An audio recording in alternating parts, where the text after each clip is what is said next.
The stars had barely begun their gentle shimmer when Alia stepped off the last stone of the old moss-covered path. Behind him, the fields whispered their last sighs of golden wind, and ahead only the dark, still forest awaited. This wasn't the kind of forest that appeared on maps. It didn't roar with beasts or echo with hunters' horns. No, this was a forgotten forest, one that slumbered just beyond the reach of memory. It had no name, and those who stumbled near its edge often forgot why they came. Alia wasn't frightened. He was tired, not the kind of tired that sleep fixes, the kind that weighs in the bones, whispers behind every breath, and wraps around the heart like vines. He had wandered long through meadows and mist, not searching for something, but escaping something else, feeling perhaps a question without words. As he crossed the boundary of the trees, the world shifted, the wind stopped moving, the stars blinked slower. Even the soft rhythm of his breath seemed to melt into the silence, as though the forest itself had taken notice of him and decided to hold its breath. The trees stood tall and sleepy, their trunks wide and welcoming, their leaves hanging like long-forgotten thoughts. Among them, the willows moved ever so slightly, swaying to a rhythm too slow to hear. Alia passed beneath their branches, and something brushed gently against his shoulder. A leaf, or a whisper, a voice, but not quite. More like a memory of a voice.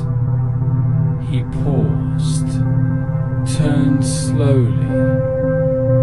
Behind him, nothing. Only the hush of willow fronds swaying.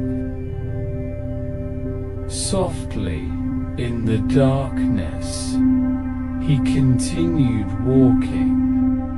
The path didn't wind. It wandered, as if it wasn't made for feet, but for dreams. Stones here didn't crunch beneath the shoes, they hummed. Grass didn't bend from weight it cradled. Alia reached a small clearing, and in the middle stood a bench wooden, soft with age, the kind that felt like it had waited centuries just for him. Without thinking he sat, he closed his eyes, and the forest spoke, not aloud, not in words, but in feelings, in hushes, in the cooling air brushing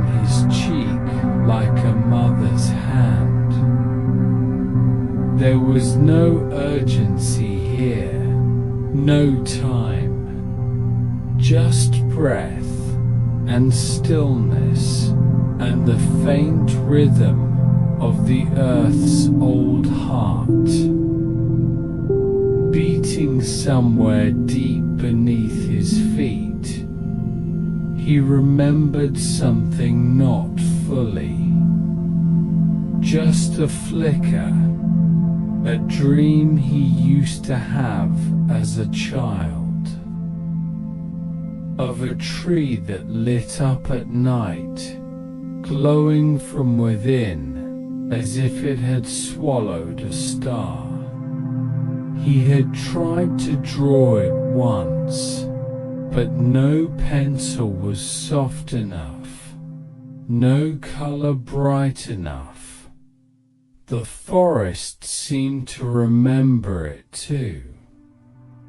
A light blinked far ahead, soft, pale, barely there.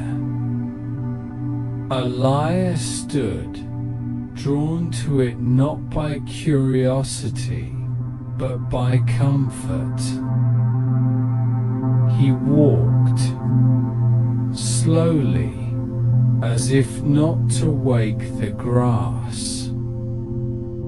As he reached the edge of the next grove, he saw it. A tree, unlike the others, its bark shimmered with a deep silver hue. Its leaves didn't rustle, they listened, and from its center, soft pulses of light rose and fell. Like the breathing of a sleeping giant, Elia stepped closer, his hand outstretched. He wasn't sure why he reached for it.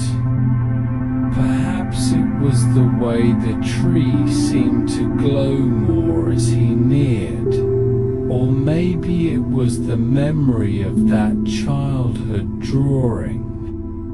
But as his fingers brushed the bark, something inside him unknotted, a synod from his lungs, but from the part of himself he hadn't listened to in years.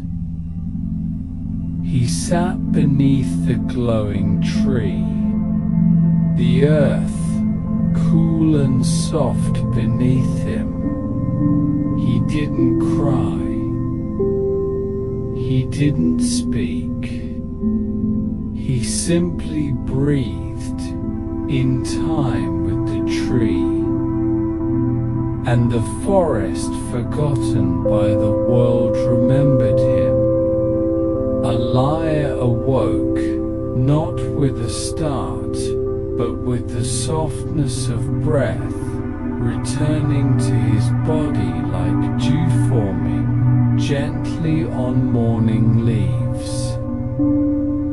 For a moment, he did not remember where he was. The world was cloaked in fog, thick and cool, curling gently around. His shoulders like a shawl knitted from clouds. The glowing tree behind him pulsed with a dimmer light now, as though it too had drifted into slumber. The forest remained silent, though not empty. There was presence in the mist. Not footsteps yet, but the promise of them. He stood slowly, every movement accompanied by the soft rustle of damp leaves beneath his feet. His shoes, slightly wet, made no sound. The forest was listening again. The path ahead had changed. What was once a winding trail of moss and stone had dissolved into patches of earth and fog. It felt less like walking through woods and more like floating through an ancient dream. He didn't know where he was going, but he felt guided. Not pushed, not pulled, invited, and then the first sound, a footstep, soft. Behind him, he turned. Nothing, just the fog. Thick and calm, he inhaled deeply, the air filled with the scent of cedar, earth, and something sweeter like distant lavender, blooming quietly in the dark. The second footstep came to his left, not hurried, not threatening, simply there. He took a few steps forward, his heart quiet but alert. The trees around him were tall and pale, their bark shining faintly beneath the fog. Shadows moved among them, not quickly, but with purpose. Like memories trying to find their way. Home, and then a whisper near. He paused, his breath caught. The voice was soft, female, like a melody remembered from childhood. It didn't echo in the air, it echoed in his mind. Yeah, you've come back. He turned again, searching the fog. Who's there? He asked, not loudly, but gently, as if raising his voice might disturb the forest. No answer came, only more footsteps. This time ahead of him, leading so, he followed.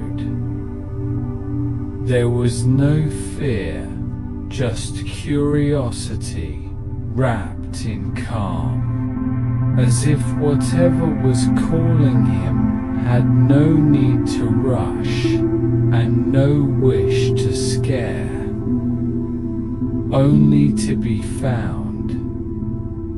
He passed through a low arch of twisted roots, and the fog thinned slightly. Beyond it, a small pond revealed itself still, black, like a perfect mirror. To the sky above, around the edges, fireflies blinked like stars fallen to earth. Across the pond, a figure stood, cloaked in mist and silence, their shape soft and indistinct. Feminine, barefoot, a liar, she said again, her voice carrying, across the water without wind. You don't remember me, do you? He shook his head slowly, heart tender. I don't, he admitted. You will, when it's time. The fog between them shimmered. A gentle breeze stirred the pond's surface, and her image wavered like a dream about to fade. You left something behind, she said. Something important, and you won't rest until you remember it. What is it? He asked. Her answer was a smile, gentle and patient. You'll find it in the stillness. And then she was gone. No splash, no step, just vanished into fog, like she was part of it. Alaya remained there for a while, gazing into the pond. The water slowly calmed again, revealing his reflection. But it was younger, a boy of maybe 9, eyes wide with wonder. A boy who used to lie beneath trees and talk to the stars. A boy who once drew glowing trees in the margins of math books. The boy looked at him and smiled. Alaya sat by the pond's edge, hugging his knees. He didn't cry, but something inside him softened, like a door had opened, and a warm breeze had drifted in. He stayed like that until the fireflies began to disappear. One by one, into the mist, and then, from behind him, another sound. Bells. Tiny delicate bells. Faint but clear. A chime on the wind, drawing him away from the pond. He stood and followed. Through deeper fog now, the trees thicker, older, the air filled with the quiet hum of unseen life. With every step, the bells grew clearer.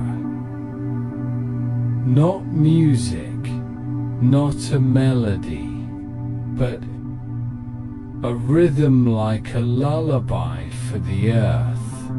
And there, in the center of a moon-shaped clearing, stood a small wooden structure, part shrine, part cottage, covered in ivy and moss. The door was open. Inside, silence, candlelight, and shelves lined with little glass jars.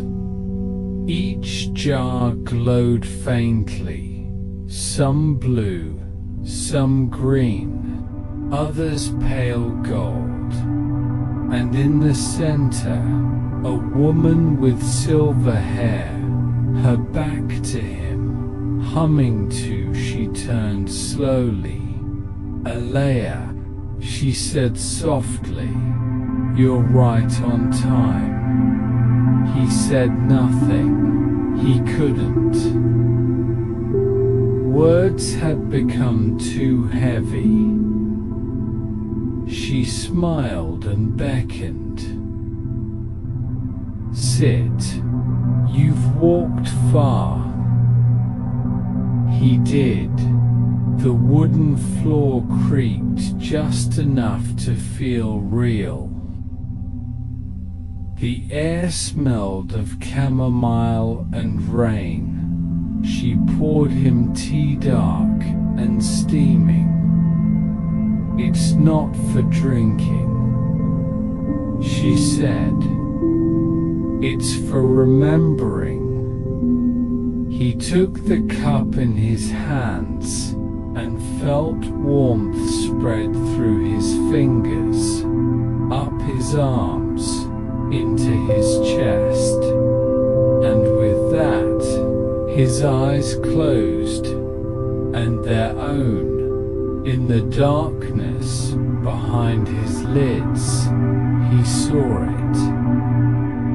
A swing hanging from a tree, laughter in sunlight, a promise whispered in a meadow, and then the forest again.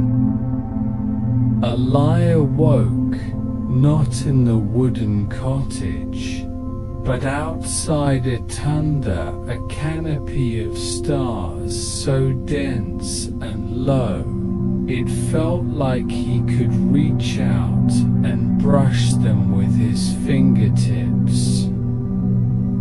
The fog had thinned slightly, but the world was still wrapped in a soft, velvety darkness. Only one thing was different now: a lantern in his hand. It was small, warm, and made of wood and brass, with a gentle golden flame inside. The flame didn't flicker. It pulsed like a heartbeat. He didn't remember receiving it, but he felt it had always been his. Around him, the forest had changed again. The trees now leaned inwards, their trunks twisted in elegant spirals, as if they were listening.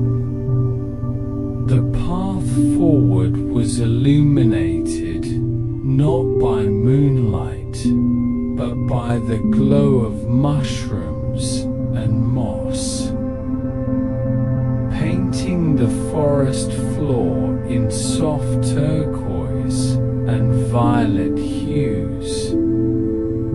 He walked slowly, the lantern casting a ring of golden light in the cool shadows.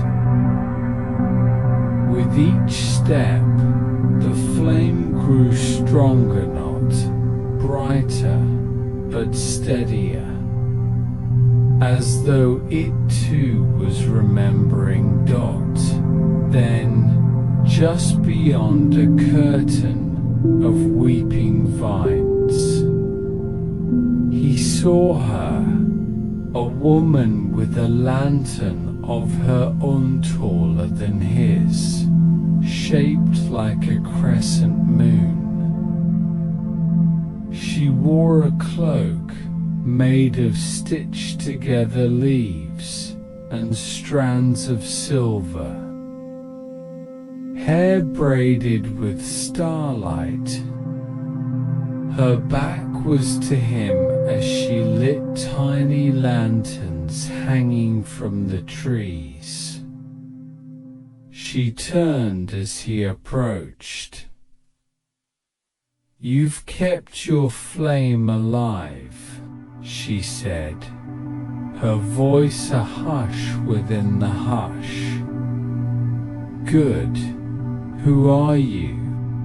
Elia asked softly, not out of fear, but respect.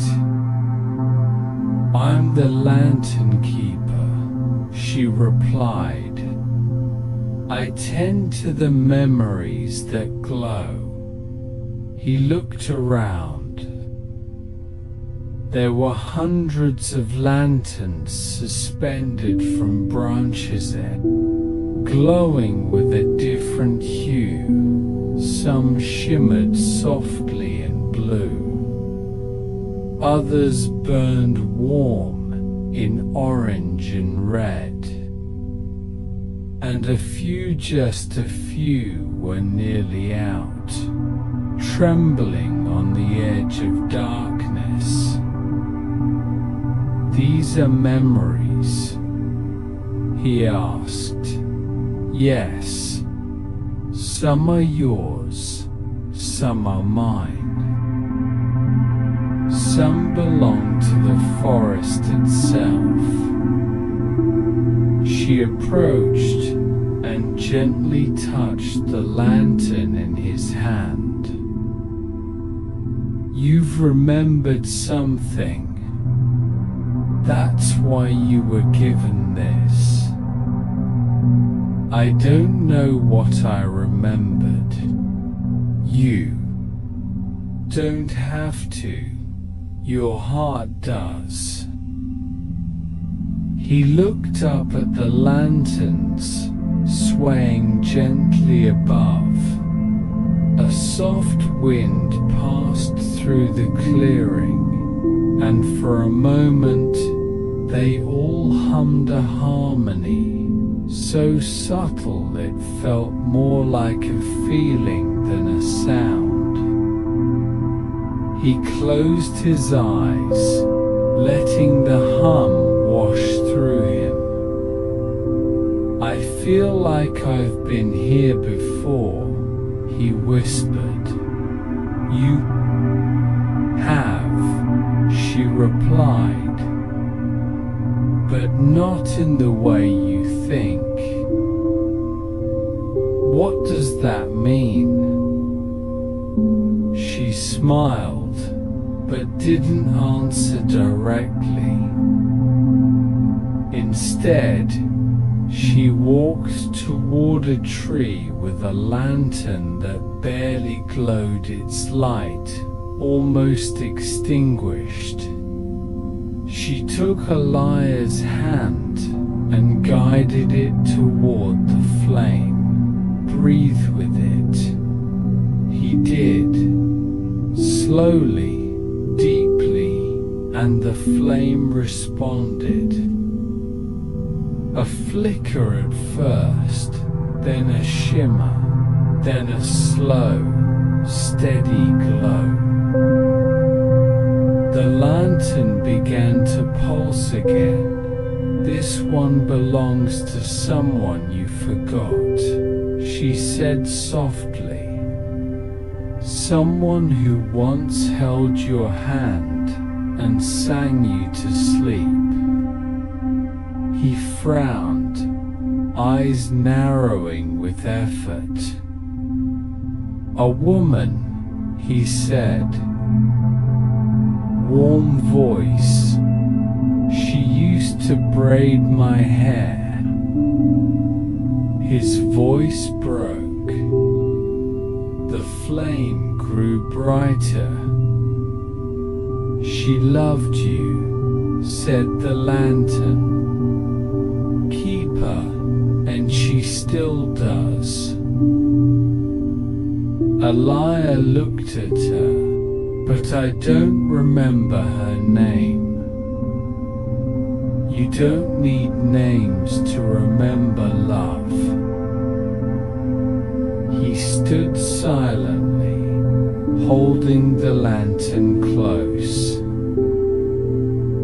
It was so light in his hand, but so heavy in his heart. "I thought I came here by accident," he murmured. "There are no accidents in the forgotten forest," she replied. "Only invitations." They sat together on a moss-covered bench, beneath the glow of 100 memories. "Why are you helping me?" he asked.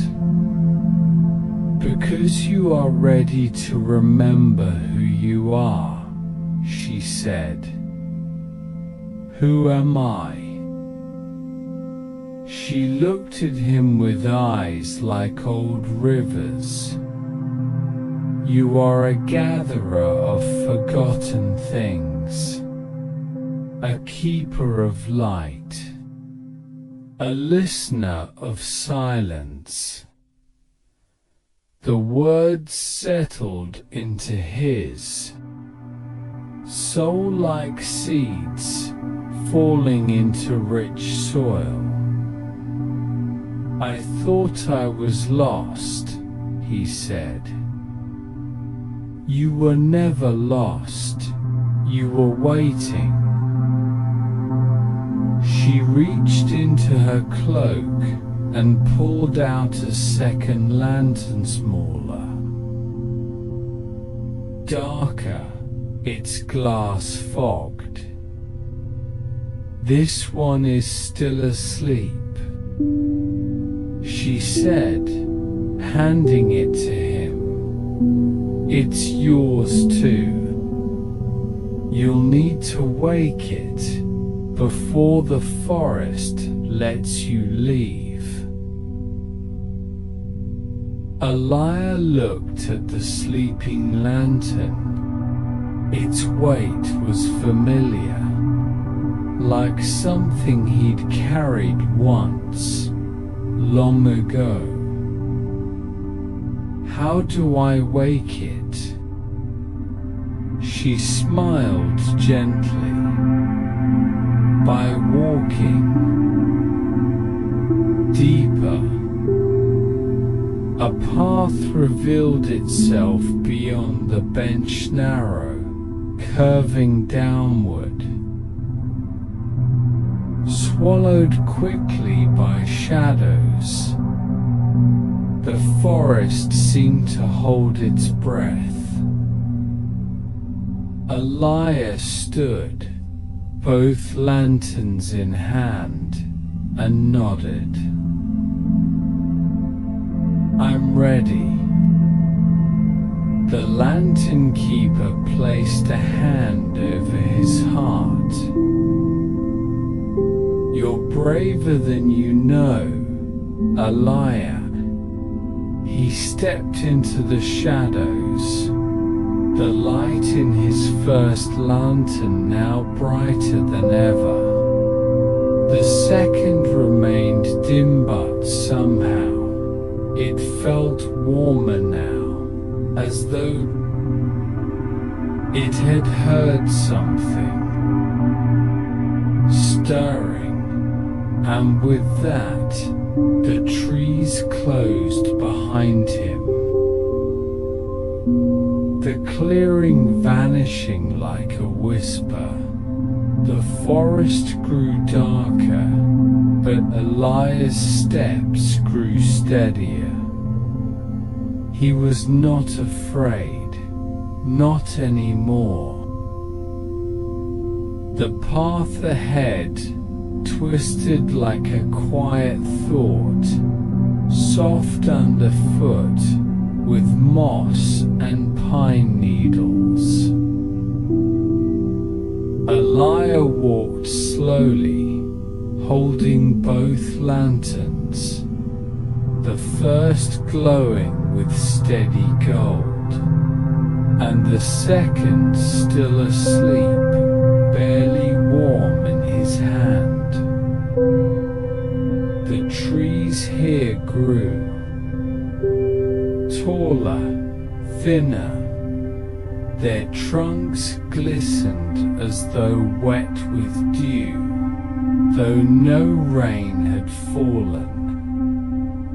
A delicate mist curled around his feet like playful cats, and in the distance a low, slow rhythm could be heard. Not drums, not wind, just breath. The forest was breathing. He stopped as the path ended. stretched a bridge of ancient wood and rope, suspended over a dark, bottomless ravine.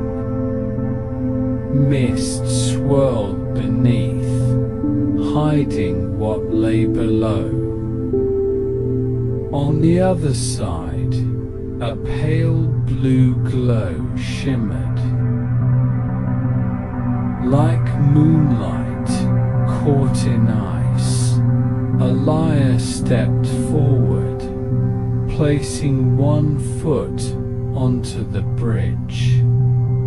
It creaked gently under his weight, not with warning, but with welcome. He took another step. The wind whispered around him, carrying voices, not words, just the memory of them. He moved forward, step by step.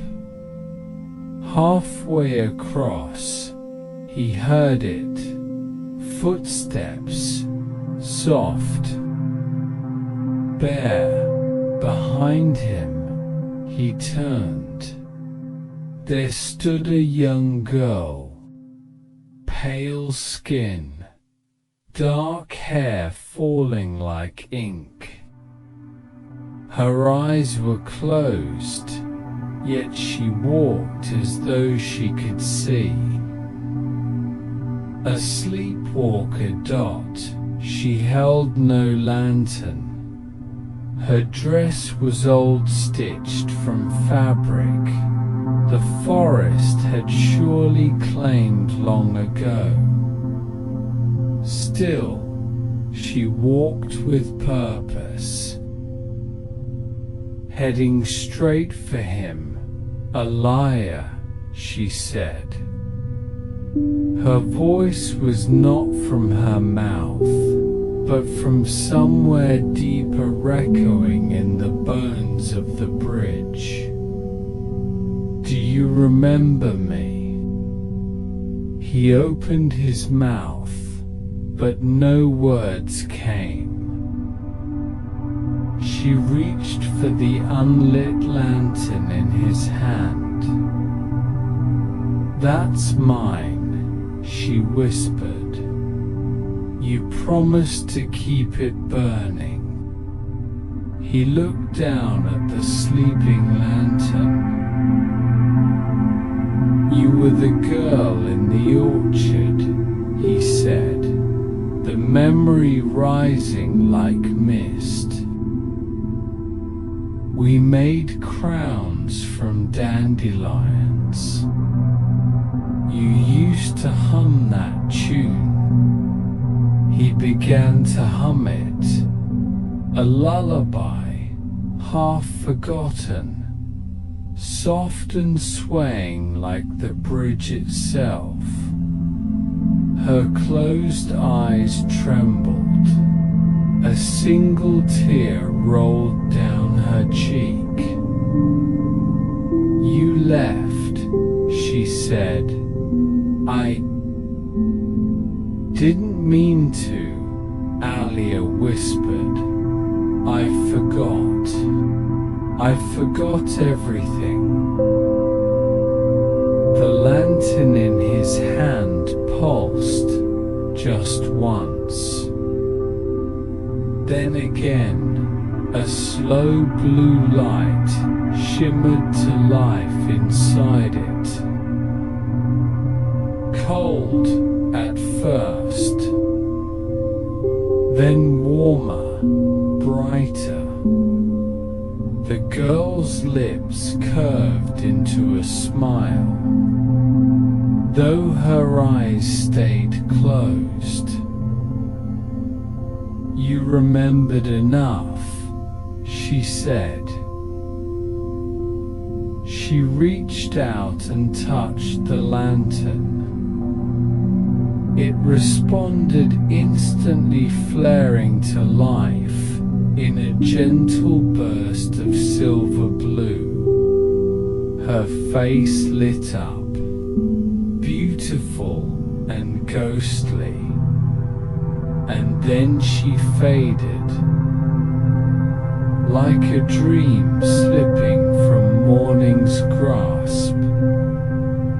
Elia stood alone on the bridge, both lanterns now glowing.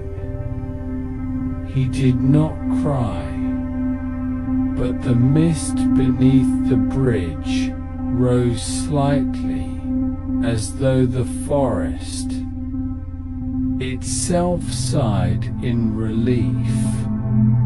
He took the final steps. On the other side, the ground changed. No longer mossy and soft, but stone, smooth, ancient, cracked with veins of glowing crystal. A shallow stream ran alongside, its water clear as glass, humming with the lullaby he had just sung. The path led to a stone archway, carved with symbols that shimmered when he passed. Above it, one word, truth. He hesitated. Lanterns in hand, heart steady. Then he walked through. Beyond was not a place, but a feeling open skies without stars, trees without leaves, silence without fear. It was memory, raw, unfiltered, a flood of visions struck him, flashes of faces, hands, laughter, sorrow, leaving, returning, promises made and forgotten. He dropped to his knees, let the lanterns fall beside him, and wept. Not because he was sad, but because he was awake and in the forgotten forest. Awakening was sacred. After a time, he stood again.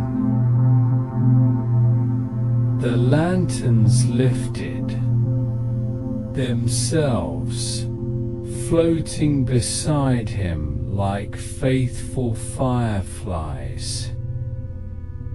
He took one final look at the path behind, and then, without a word, he walked on.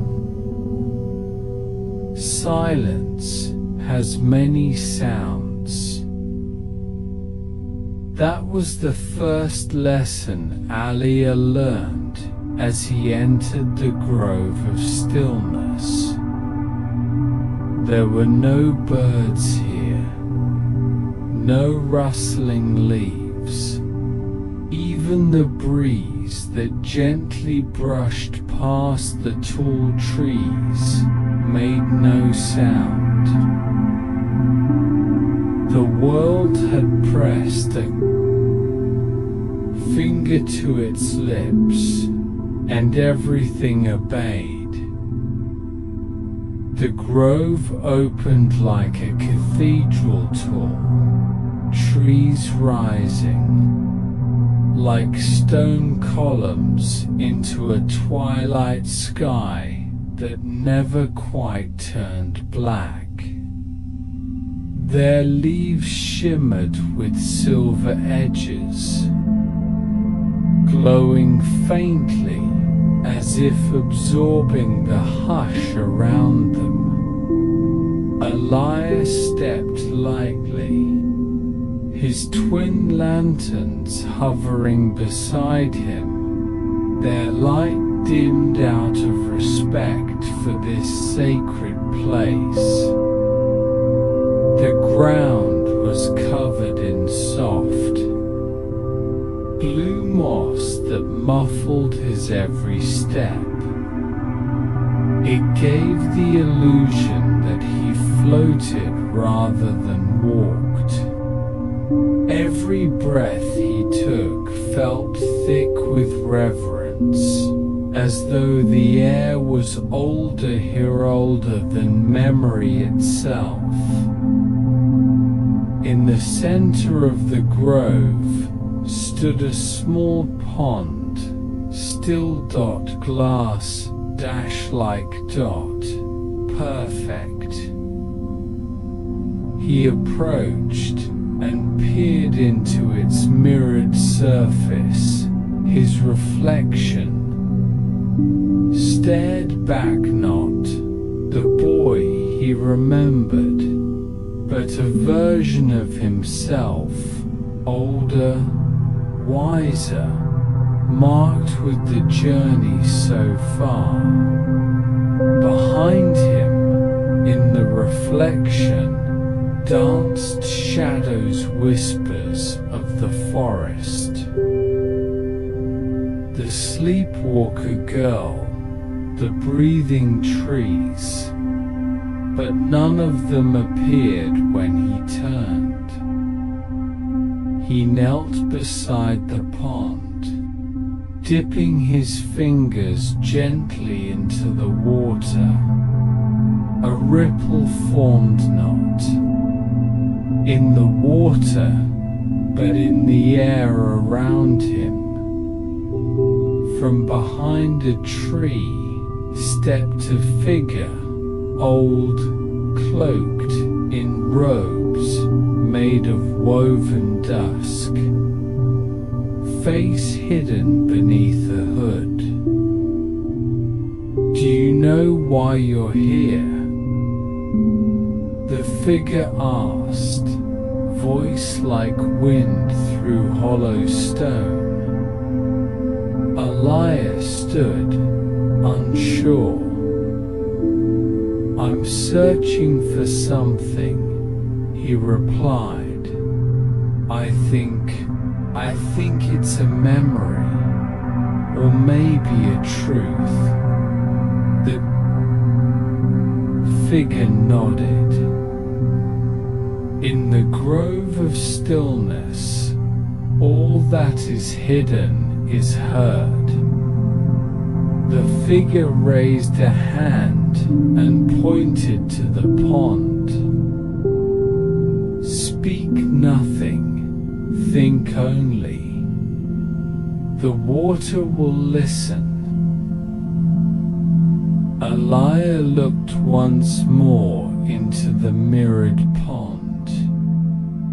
He let the world fall quiet, let his thoughts rise. He thought of the orchard, the laughter, of the girl who had disappeared, the promise he had forgotten. He thought of the forest's breath, of the silent trees, of the bridge and its sleepwalker. He thought of loneliness and the weight of forgetting. The pond shimmered, and then it changed, no longer a mirror, but a window. Inside it played a vision, a boy himself running through a field, arms outstretched, chasing fireflies beneath a moonlit sky. Behind him, two figures, a man and a woman. His parents, though their faces were soft around the edges, like dreams hard to remember. The boy stopped and pointed to the stars. "I'll never forget," he whispered. The vision froze and then shattered. Silence. Again, but inside Alia, something had shifted. The lanterns beside him pulsed, once soft, rhythmic, alive. The hooded figure stepped forward.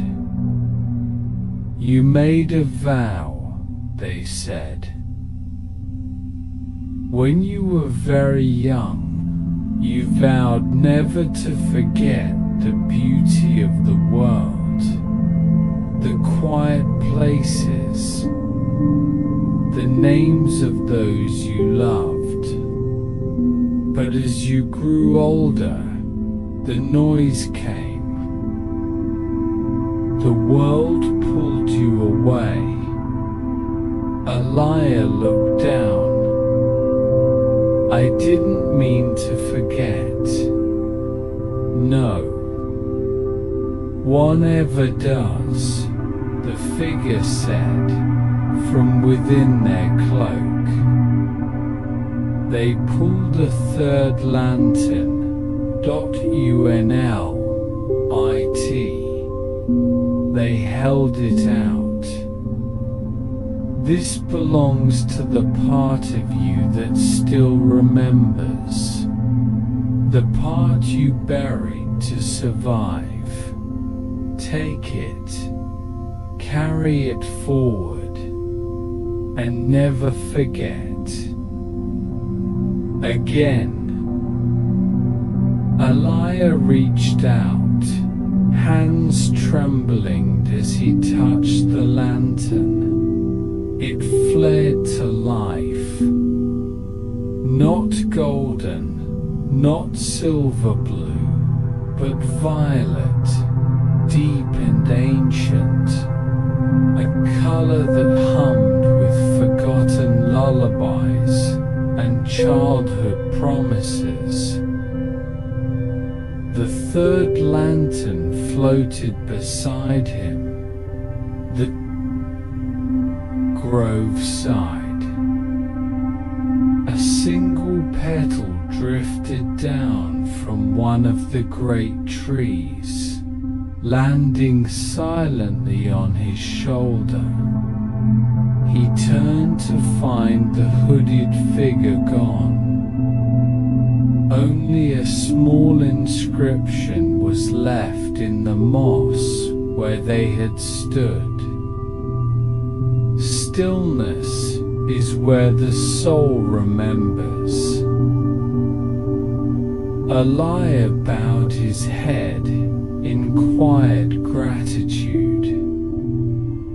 He did not rush as he left the grove. There was no need. He walked with the patience of someone who had touched memory and returned. As he disappeared into the shadowy path ahead, the third lantern lit the way brighter than the others behind him.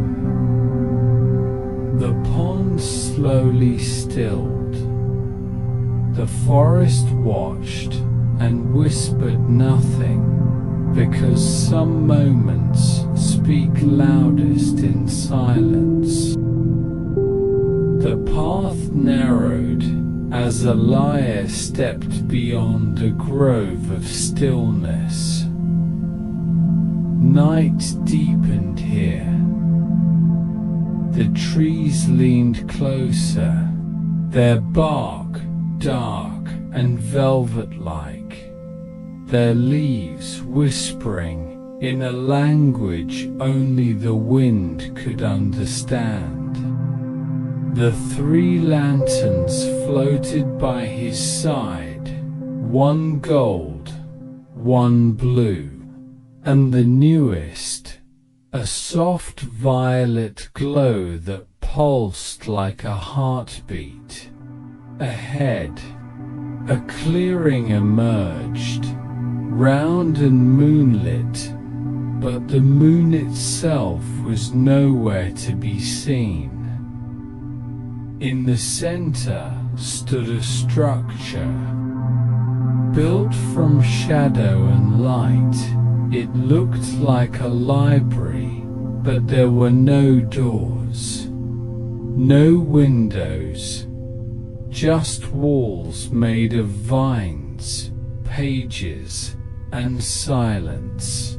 Books grew from the ground like mushrooms, their spines soft and breathing. Some hovered mid-air, flapping gently like wings. Others remained stacked in spirals, humming with unread stories. Elias stepped inside, and immediately he noticed there were no written words, only blank pages. He reached out and opened one of the floating books. Nothing then. As he focused, a whisper grew from its center soft, like distant wind chimes. The voice came not from the book but from within him. It spoke a memory he hadn't known he still had. A bedtime story told in a warm kitchen. His mother's voice, the scent of cinnamon tea, the weight of a wool blanket on a rainy night. He closed the book, and the whisper faded. He opened another. This one sang the sound of waves at a shore he had never visited, yet felt like home.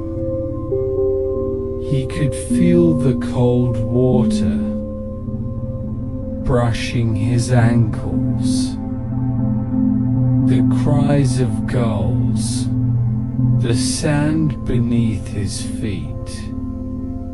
A third book gave him only a feeling, grief, deep old grief.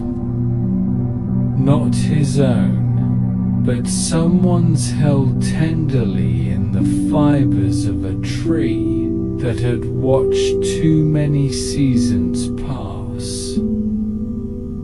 He looked around, awed. Each book here was not red dot, it was felt. This was a library, not of knowledge, but of knowing, not facts but truths, and none of them needed words. A soft rustle behind him. He turned to find a figure woman, tall and gentle, made of moonlight and roots. Her hair fell like river mist, and her eyes held the dusk of forgotten skies. "You've come far," she said, voice like a lullaby. Elia nodded. "What is this place?" "The memory of memory," she replied. "A place where the forest keeps what the world forgets." She walked past him, her bare feet stirring nothing. "Words are heavy," she continued. They break, they fade, but feelings, emotions, they endure.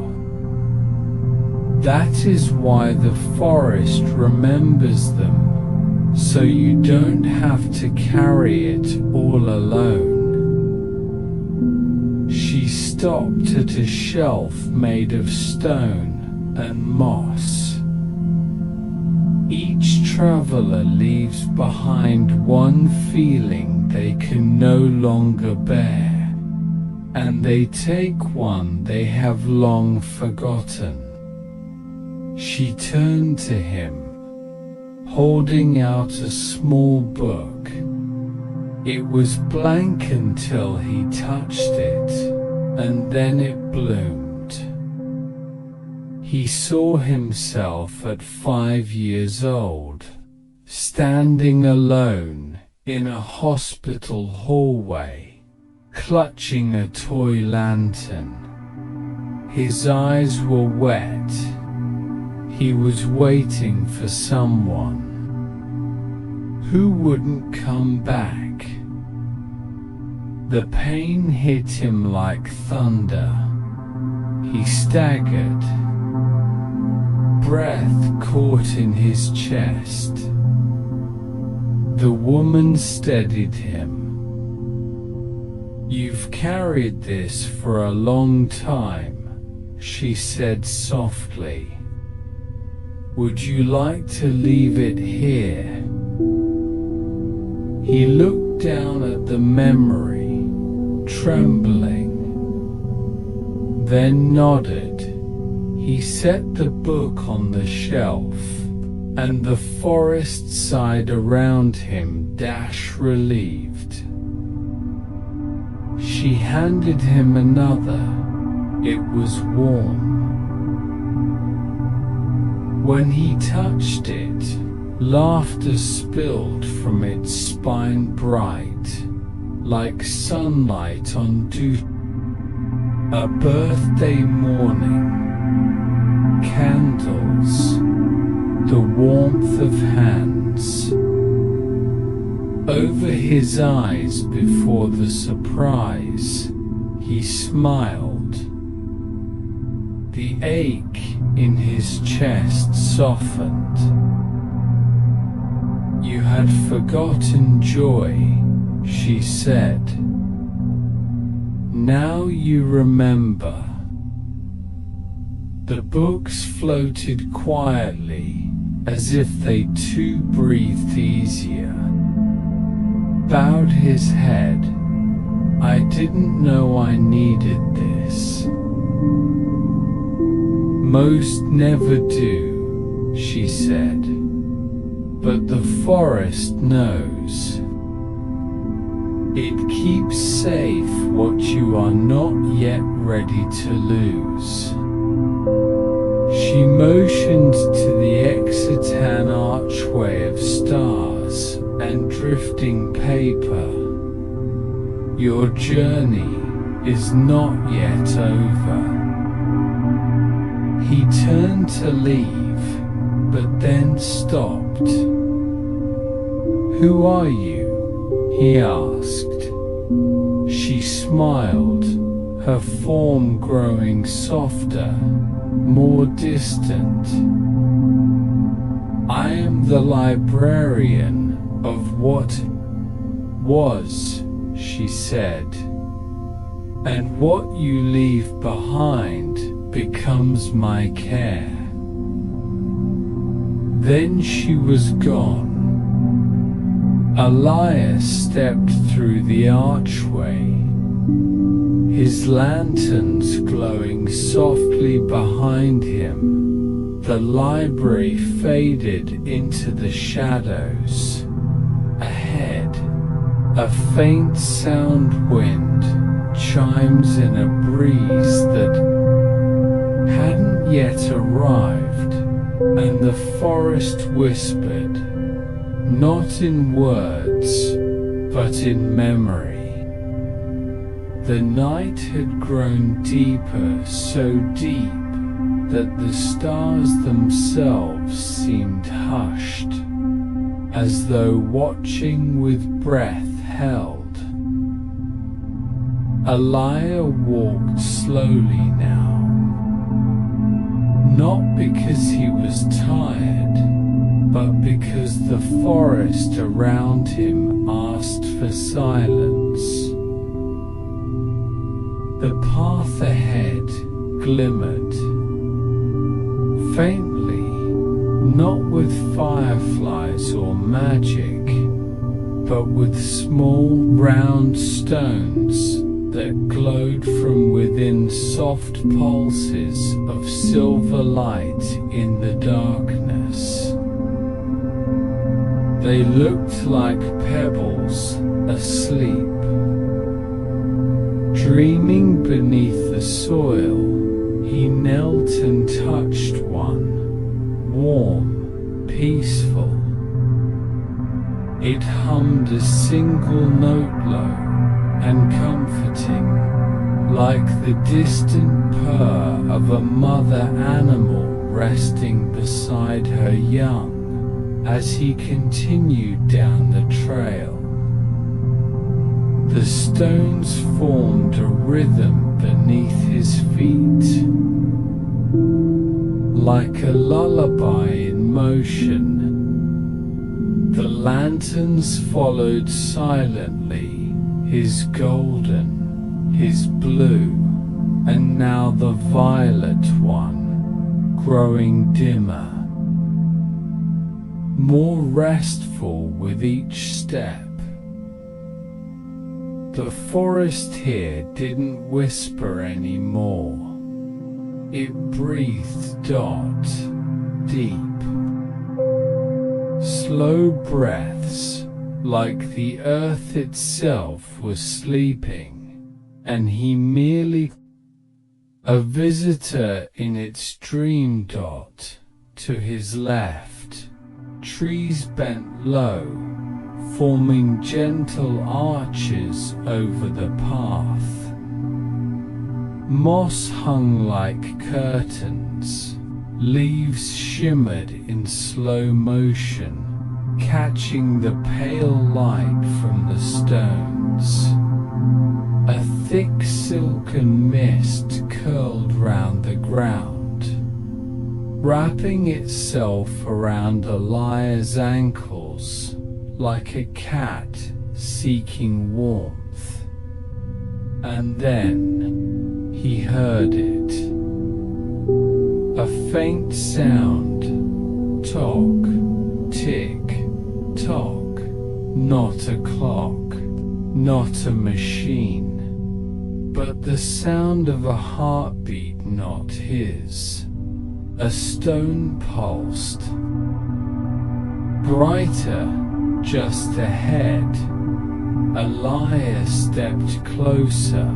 In a shallow basin made of ivy and crystal, a massive round stone rested larger than the rest, nestled in what looked like a nest made of vines and feathers, and next to it, a small creature.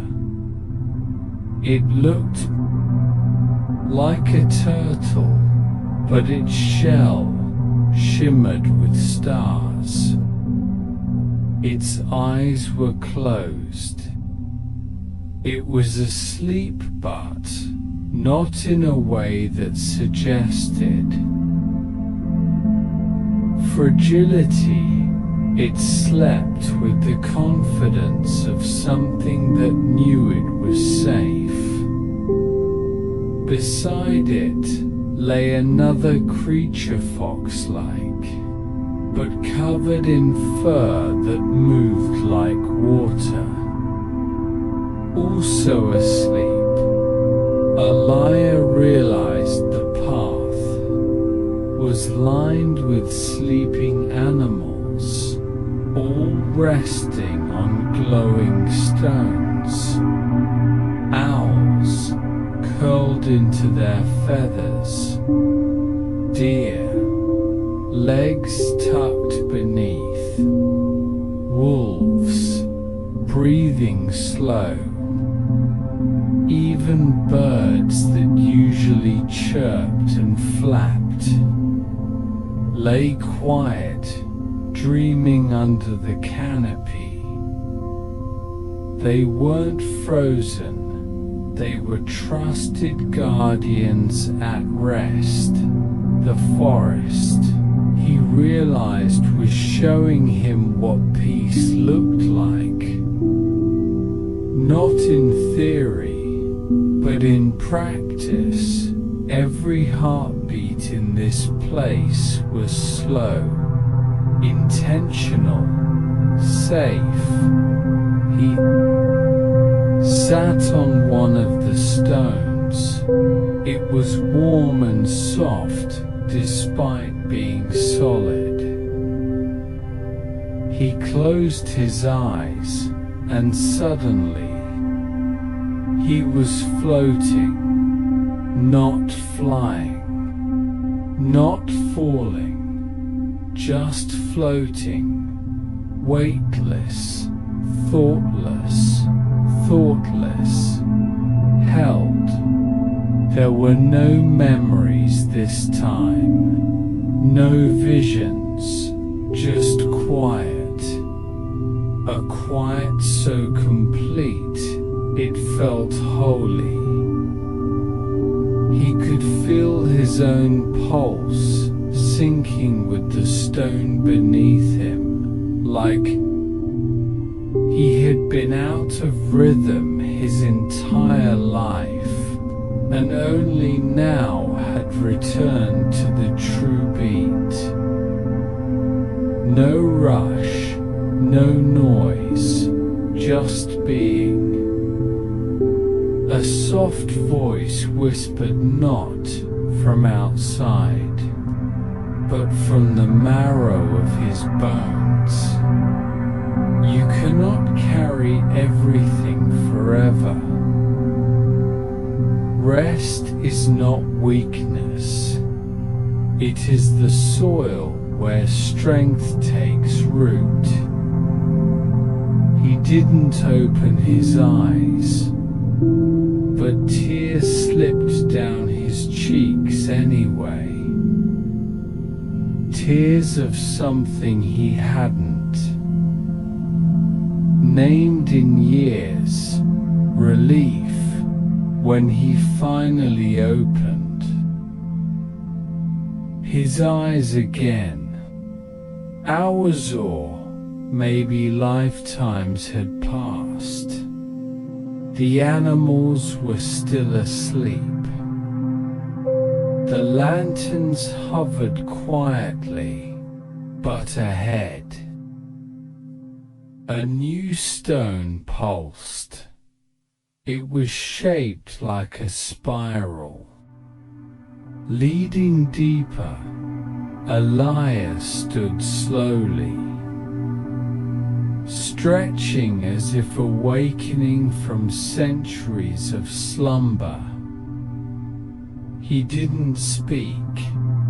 He didn't need to. The forest understood. He stepped forward, barefoot now, toes brushing against moss and moonlight. The spiral stone waited, and as he reached it, the next part of the forest opened quietly, without drama, like it had been waiting for him to be ready. The path of sleeping stones faded behind him, not because it was gone, but because it had done its work. He had learned to rest, and now it was time to dream forward. The path ahead curled like smoke through the trees. Not a trail beaten by travelers, but a gentle invitation route, woven just wide enough for feet. Leaves drifting slowly down, as though time had slowed to a breath. A lyre moved forward softly. The forest had changed again. No longer simply quiet. Now it was reverent, like walking into a cathedral made of bark and branches. He noticed it first in the air. It was thicker, heavier, but not unpleasant, like the moment just before sleep, when the mind begins to float, but the heart stays tethered. Then he saw them, the trees. These weren't like the others. They were massive, so tall. They seemed to pierce the night sky. So wide it would take 10 people holding hands to circle just one. But it wasn't their size that stopped Leish. It was the markings, names. Not carved, not scratched, but grown into the bark, like veins faint at first, then glowing slowly as he stepped closer. And not just names, dates, dot, symbols, dot, whispers from the past. A lyre ran his fingers along one glowing line. It pulsed gently beneath his touch. Merith, daughter of quiet waters, dreamed here. He moved to another tree. Aaron, keeper of lost songs, slept beneath these branches. A gentle wind stirred the high canopy. Leaves fluttered down, each one different, each one whispering not audibly, but deeply, soul to soul. And then he saw it. A tree ahead, slightly smaller than the others, with bark dark as midnight and a violet shimmer to its leaves. The path seemed to end at its roots. Alia approached. There was no name, not yet. The tree's bark shimmered faintly like it was waiting. Suddenly, the lanterns hovered closer. The golden light hovered near the trunk. The blue one spun lazily around his shoulder. The violet lantern dimmer now floated slowly to the tree's base and rested on a low knot, like a candle waiting to be lit. Then the tree sighed, yes, sighed, as if it had been holding its breath. A glow moved up its trunks, lowly winding, like a ribbon dot, and there, in silver light, letters began to appear. Eliyahu walked with stillness, his breath caught. He hadn't spoken his name aloud since entering the forest, not once, and yet the trees knew, not just the name, but the truth behind it, who he was in silence, not what the world called him, not what his doubts named him, but who he truly was. A stillness filled his chest. It wasn't pride, it wasn't fear, it was return. He belonged here, in this quiet place of names and memory, where nothing needed to be earned, only remembered. He sat beneath the tree, his tree end leaned back. The bark was warm against his spine. He closed his eyes, letting the soft rustle of leaves above lull him again. Memories came not in flashes, but in feelings, a hand held in sorrow, a laugh shared under starlight, a long-forgotten lullaby, and a small voice from years ago whispering, "You're not too much. You're just too deep for shallow waters." Tears came again, not from sadness, from release. He let them fall, and the tree did not flinch. Instead, its roots curled gently around him like a blanket, and he felt more held than he ever had in his life. Somewhere, far above, an owl hooted, soft, low dot, approving. He had been seen fully finally, and the forest, it remembered. Elia awoke to the gentlest sound, the kind of hush only heard when the world is listening.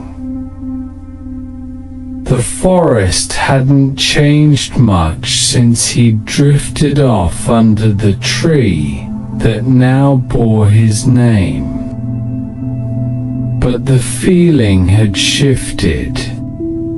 It was deeper now, as though the forest had opened another layer of itself. He sat up slowly, brushing off fallen leaves from his lap. In front of him, a new path had formed. It wasn't wide or straight. It curved with grace, lined with tiny silver stones that shimmered under a light that had no clear source. Above, the moon was still full and changed in shape, yet softer in glow, like it had drawn closer to see. The lanterns floated quietly ahead, their glow now gentle and rhythmic, matching the slow beat of Elia's heart. he followed. The air was cooler now, but not cold. The kind of cool that wraps around you like a silken shawl. A reminder that the night had fully arrived and the day was only a memory. The trees here whispered more than they spoke. Their leaves rustled like pages turning. And then he saw it at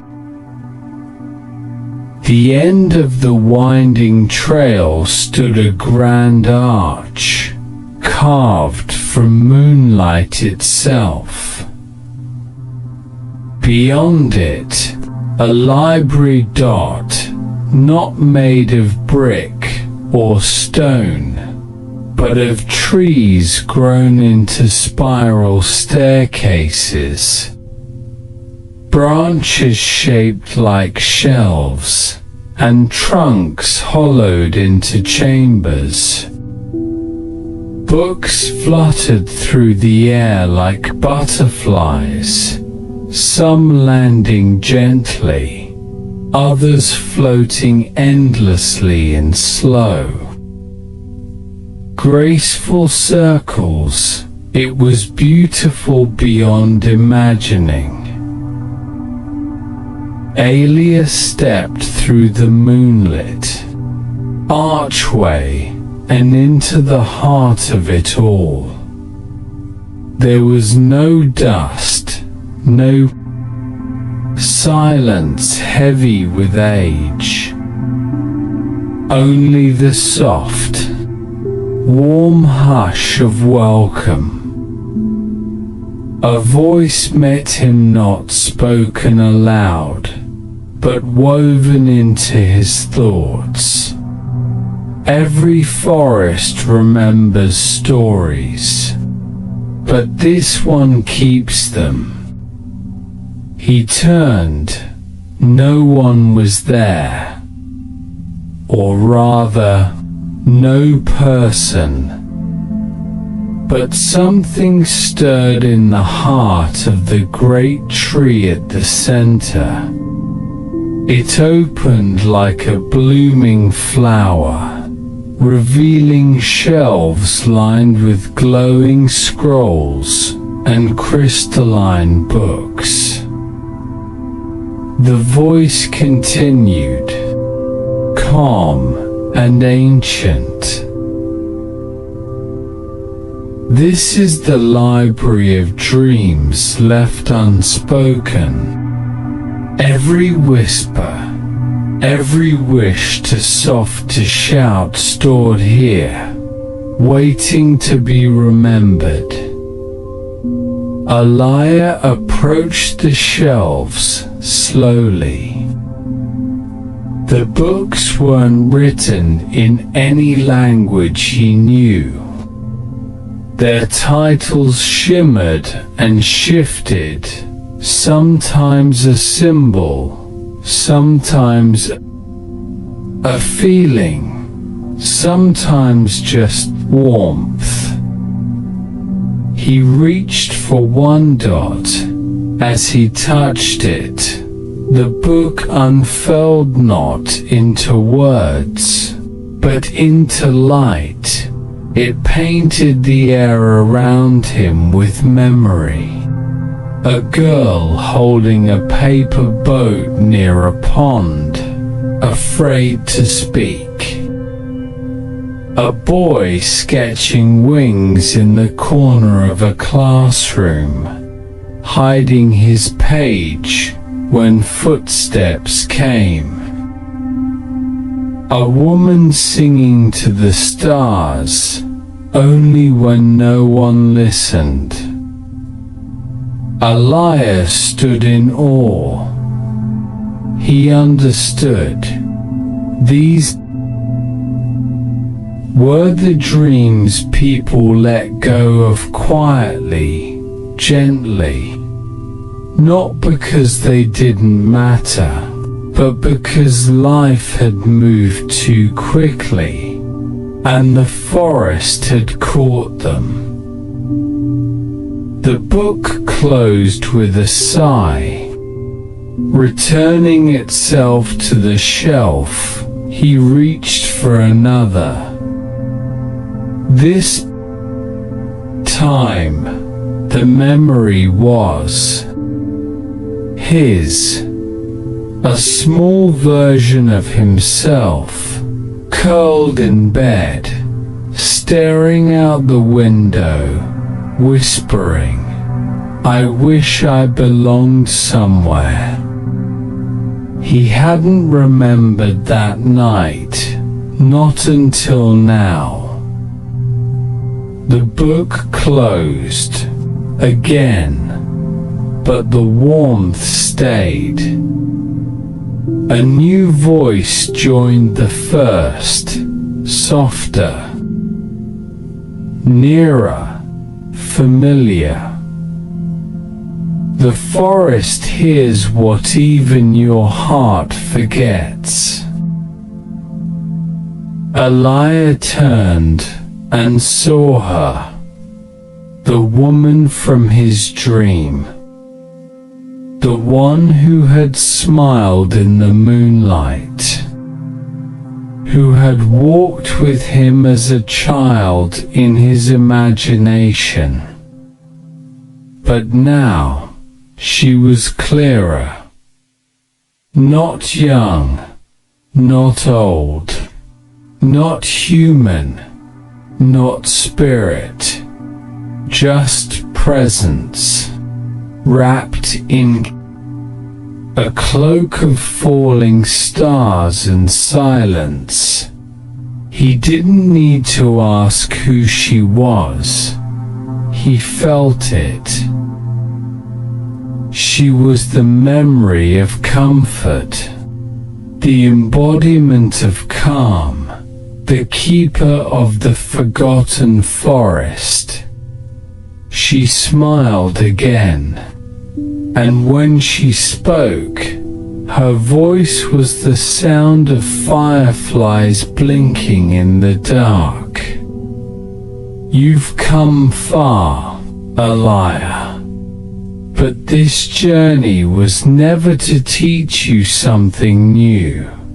She touched his chest lightly, and a glow pulsed beneath his ribs.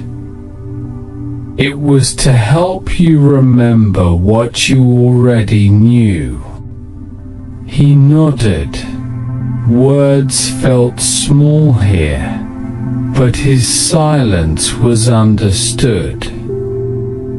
She offered her hand, and together they walked beneath the spiral shelves, past floating scrolls and books breathing with dreams. This place is not just for keeping dreams, she said, it's for returning them to those who are ready. They stopped at a small tree, growing in the corner, tinny compared to the others, but its leaves glowed gold. One single book rested at its base, his dot untouched, unopened. The woman stepped, backed up. This was his. He bent down, picked it up, and opened it.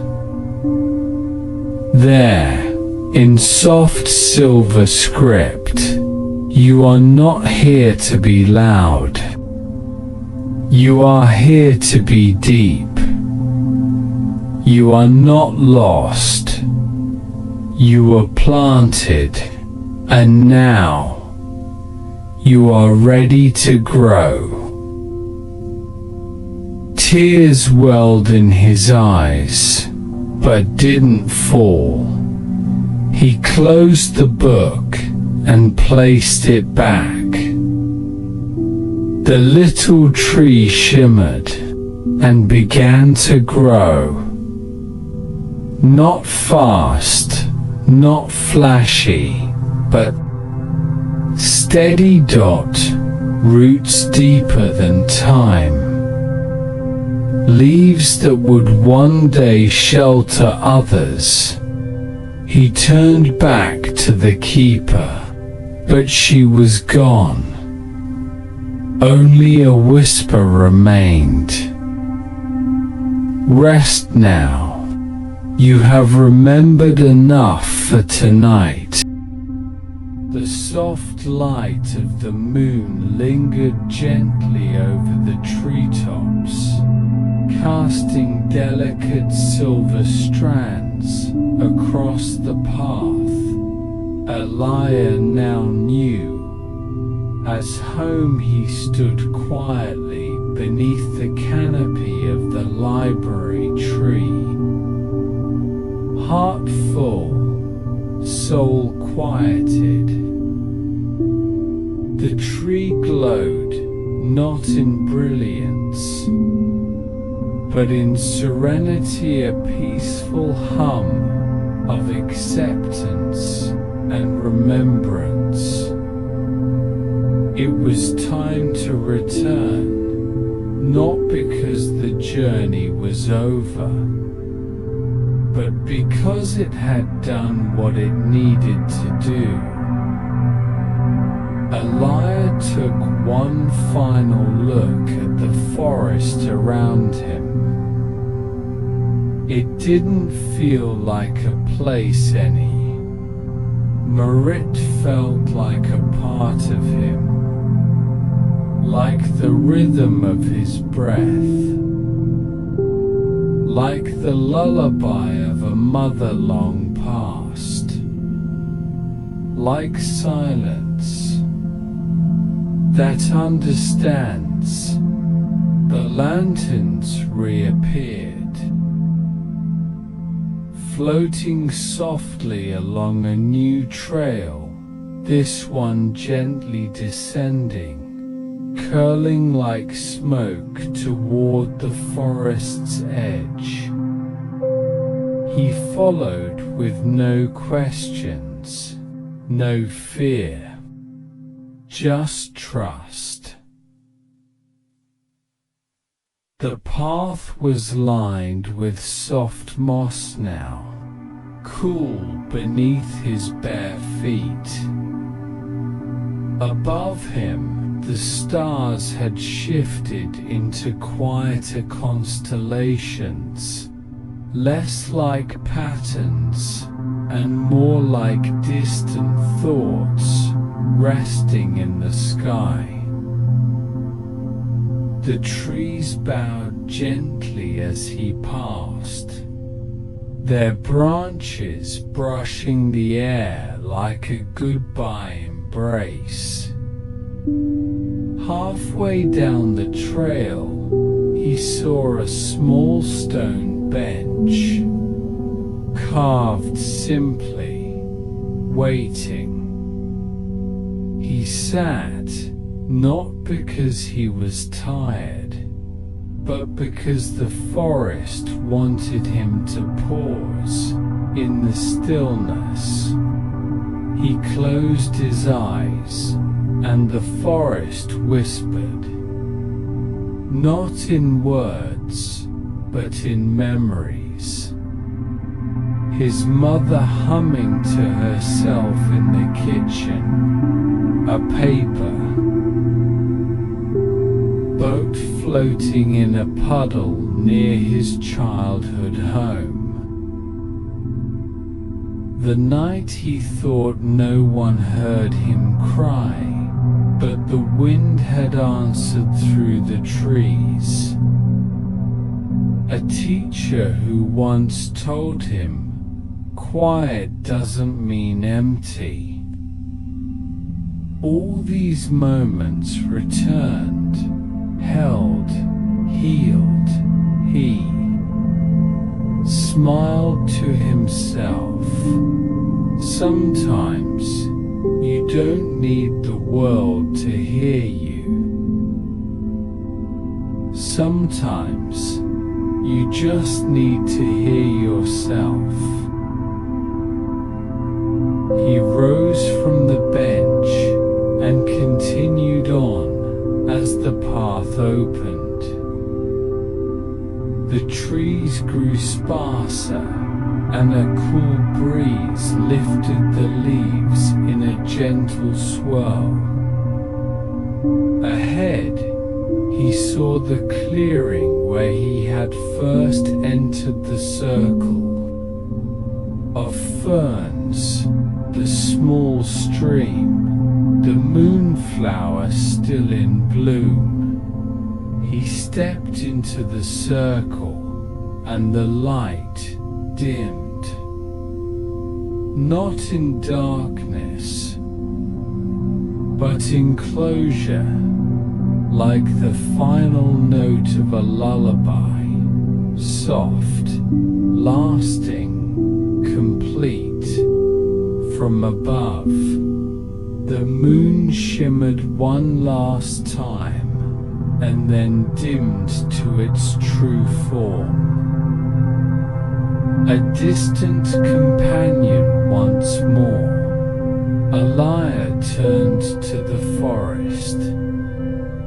"Thank you," he whispered, and the forest answered not with sound, but with a warm breeze that brushed his face like a kiss on the forehead. He stepped beyond the edge of the trees, and as his foot touched the earth, outside the circle, the forest faded gently behind him, not vanishing, but tucking itself away, like a dream sliding beneath a pillow. Later that night, a lyre curled into his bed, his window open to the night. The stars were ordinary now. The wind was just the wind. The moon, a silent witness above. But inside him, the forest remained, and in the quiet, just before sleep took him, he heard it again, a whisper, faint but eternal. "You are remembered."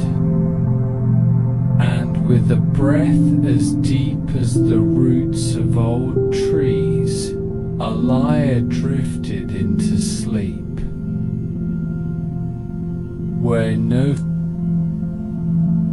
dream is ever truly forgotten.